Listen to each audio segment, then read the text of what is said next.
with a game that's had 44 leagues over 11 years, and they're not leagues like Diablo 3 leagues or Diablo 4 leagues where it's like, let's change some numbers and let's like add a new boss. Like, these are giant leagues with massive amounts of changes. You start having a game that feels very, very, very bloated. A game where there is a lot of systems. You can go through an entire league and never interact with some of the systems. As an example, like, okay, let me just see what's here. So you can go through an entire league and never interact with Harbinger, because if you don't use any of the Harbinger items or add any Harbinger buffs, you will just not see it. Or you could just completely ignore Delve because this is outside of mapping. Or you can completely ignore Sanctum because this is outside of mapping. Or you can never do Expedition or Ultimatum or Heist. Alright, this is another one that's outside of mapping. Or never do Harvest or Blight. So PoE 1 just has so much stuff. Obviously, when people see PoE 1, they think of PoE 1... okay, it didn't show up. PoE 1 skill tree. Obviously, they think of this behemoth, which is coming back in PoE 2. It's just laid out differently. In PoE 2, there is going to be 1,500 nodes. Yes. Yes, 1,500 nodes. So, I don't know how many nodes are in PoE 1. PoE 1... Oh, there's 1,325 on PoE 1. So there's going to be more in PoE 2. Most of it you can ignore, though, and just play a build guide. Just read what somebody online tells you to play on max roll, and you'll be good to go. So... people see that and they are scared away. Like, before they even get to endgame, just trying to level up, people get scared away. But then you get to endgame, and you're like, oh, there's like 12 different systems I can interact with, and I don't know what one's good, like what's going to make me the most money. Should I do Expedition? Should I do Harvest? Should I do Blight? Is one better early endgame than late endgame? Is one harder than another? What's actually fun? Because I haven't played these mechanics, so I don't actually know which one I'll enjoy. The game needed a reset. And this is the problem that a lot of games have when they've been around for a long time. Like, FF14 has the problem. WoW has the problem. RuneScape has always had the problem because it's always had 30 fucking skills. How many skills are in RuneScape? RuneScape, number of skills. 29. Yeah, and that's now. I don't know how many there were when I was playing back in 2007. I don't remember what has been added since then. It was around about that number, though. PoE 2 is kind of needed to reset it and give people the ability to, like, approach the game and try it out. Now, I don't know how many of the endgame mechanics are going to be back in PoE 2, because in the early access, it's not going to be everything. As an example, so in the early access, there's going to be 6 classes. PoE 2 early access classes. I don't remember all of the classes that are going to be available. So there's going to be the Warrior, which is your guy with a big bonk. The Sorceress, which is your woman with big lightning. Ranger, which is self-explanatory. Monk, which is dude with a bonk stick. Mercenary, which is guy with a crossbow, also known as a gun. And Witch, which is effectively the Necromancer. It is your minion class. We already know there's going to be 2 more they've showed off already. There's going to be a Druid and, fuck, what was the other one? PoE 2 classes added after early access. I believe it's a druid and something else. I don't remember what it's going to be. But each of those classes also have 2 ascendancies, which is basically like your class specialization, right? So if you want to play Witch, you can go into the Infernalist. Or if you want to play Ranger, Deadeye? Is Deadeye back? Yes, Deadeye is back. So you can go Ranger into Deadeye, or Monk into Invoker, or Mercenary into Gemling Legionnaire, which I don't remember what it was because I wasn't paying attention during that part of the stream. Or you can be a Witch Hunter, which is cool. So you have all of this. So right now there's going to be 6 classes with 2 ascendancies each.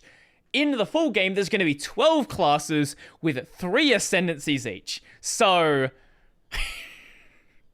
right now, there's only a third of the classes available. Well, a third of the class combinations available. And because nothing is gear locked to a class, so you can wear any gear on any class, use any weapon on any class, you can use any skill gems on any class. There's just things that are more specialized to that class, and the way the skill tree is laid out is different parts of the skill tree are focused on different stats. So let's just imagine, for example, that this third here might be the strength third, and this third here might be the magic third, and this third here might be the dexterity third. Sorry, intellect, not magic. Strength, intellect, and dexterity. But if you wanted to go and focus on some other stat, if you had the stats to use minions as a warrior, you could do that. And that's what makes Path of Exile really, really big. If you want to just go do something stupid, you can try it. And you might find something that is just really, really big. Or it might be bad. It's probably going to be bad, though, because people have thought about stuff for thousands of hours, and yeah, you're probably not going to make something crazy. But you might, and that'll be cool. But PoE 2 is also... Hey, this is another problem with PoE 1. PoE 1's endgame is... If you want to play endgame efficiently, most of the builds are 1 button or 2 button, or in some cases 3 button builds. So you're only using 2 or 3 buttons to do all your damage, and the rest of them might be auto cast abilities, or might be situational debuffs, things like that. Or in the case of minions, you're resummoning minions, things like that, but your main damage is something else. One of the downsides that's usually listed on a build guide is it needing more than 1 button. A 1 button build is the preferred method. But PoE 2 is being slowed down quite a bit, and it seems like it's focusing a lot more on combo focused gameplay. So you might one example is there's an ability that spawns a bell, and if you bonk the bell, it causes an AoE around the bell. So you might use that bell ability with the mercenary and use a multi-shot gun, for example, multi-shot crossbow, and spam out AoE abilities like that. Or you might have I don't know. Let's imagine something that I don't even know is in the game. Let's say you could shock some enemies with a debuff, and then you hit them with a ball lightning, and that causes double damage to them or something like that. So PoE 2 is a lot more about looking how abilities might interact with each other and specializing in a specific kind of combo rather than a specific ability.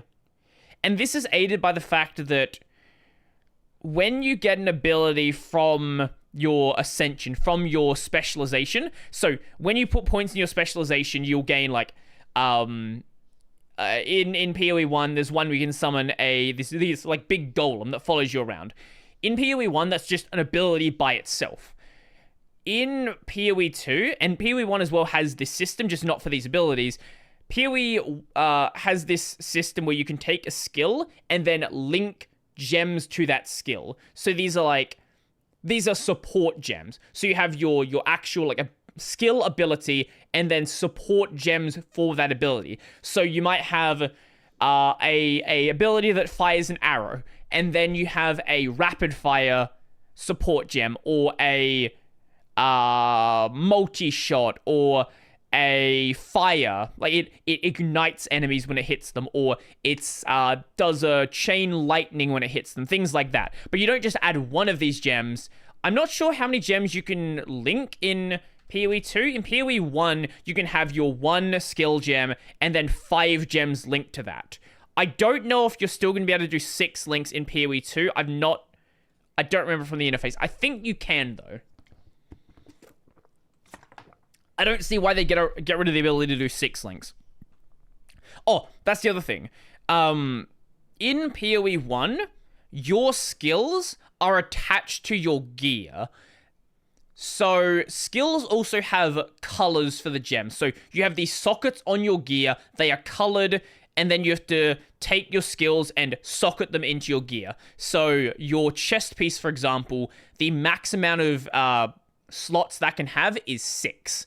Now, this means that if you have usually your like main skill is going to be on your armor piece, because you usually want your main skill to be your 6 link.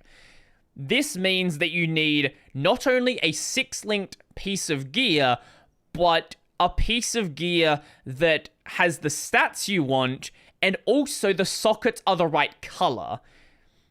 When you start getting up to 6 links, gear like this can start getting really tedious to craft, because getting 6 links on a gear takes a long time. It might take you like 1,000 items to do your socketing, and then getting the 6 sockets is one thing, getting the 6 links is another thing, and then making sure you have a piece of gear that has the stats anyway.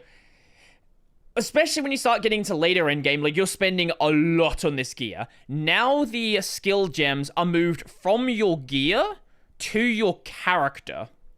So if you want to go from like a big chest plate, for example, to maybe like some cloth for a caster build, you can change that, and your gear or your skills will be unaffected, which makes it so much easier to replace gear into the end game, because then the main thing you're worrying about is the stats on the gear, rather than is this even going to work for my build in the first place, which I'm sure is going to create some interesting market economy changes, because now there's going to be a lot of gear that previously was very, very build specific, like you want a gear with this specific set of sockets, this specific color of sockets, and now that gear is going to be a lot more applicable to other builds, because the socket issue is not there. They do still have sockets on the gear in PoE 2, but now the sockets, rather than being for your skills, are for passive buffs.